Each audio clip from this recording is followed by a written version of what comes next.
रामकृष्ण हरी. सार्थश्री ज्ञानेश्वरी अध्याय 2, ओवी क्रमांक 297 ते 305. जो सर्वत्र सदा सरिसा परिपूर्ण चंद्रू का जैसा अधमोत्तम प्रकाशा माझी न म्हणे. ऐसी अविच्छिन्न समता भूत मात्री सदयता आणि पालटू नाही चित्ता कवने वेळे. गोमटे काही पावे तरी संतोषे तेने नाभी भवे. जो ओखोटेनी नागवे विषादासी ऐसा हरिक शोकरहित. जो आत्मबोध भरित तो जानपा प्रज्ञायुक्त धनुर्धरा. का कुर्माची या परी ओवाईला अवयव पसरी. ना तरी इच्छावशे आवरी आपुले आपण. तैसी इंद्रिये आपैती होती जयाचे मणितले करीती.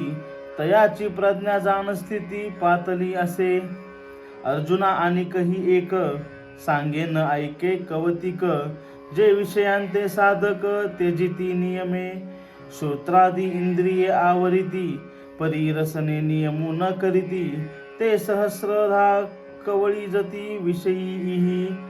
जैसी वरी वरी पालवी खुडीजे आणि मुळी उदक घालीजे. तरी कैसेनी नाशूक निपजे तया वृक्षा.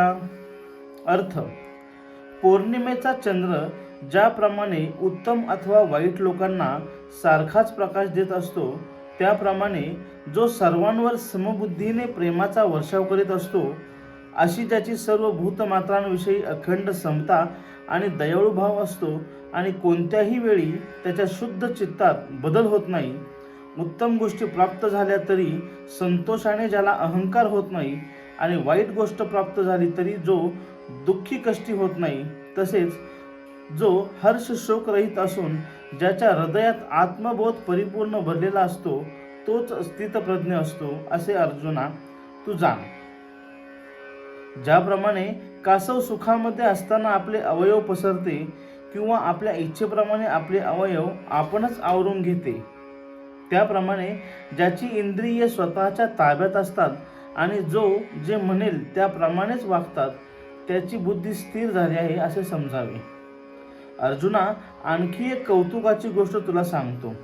जे साधक नित्य नियमाने निग्रहाने विषयांचा त्याग करून श्रोत्रादी इंद्रियांना विषय भयांपासून आवरतात, परंतु जिभेला मात्र आवरू शकत नाहीत, त्यांना हे विषय हजारो प्रकारांनी गुंतवून टाकतात. जर एखाद्या झाडावरची वरवरची पालवी खुडून टाकली आणि त्या झाडांच्या मुळाला पाणी घातले तर त्या झाडाचा नाश कसा बरे होईल? रामकृष्ण हरी.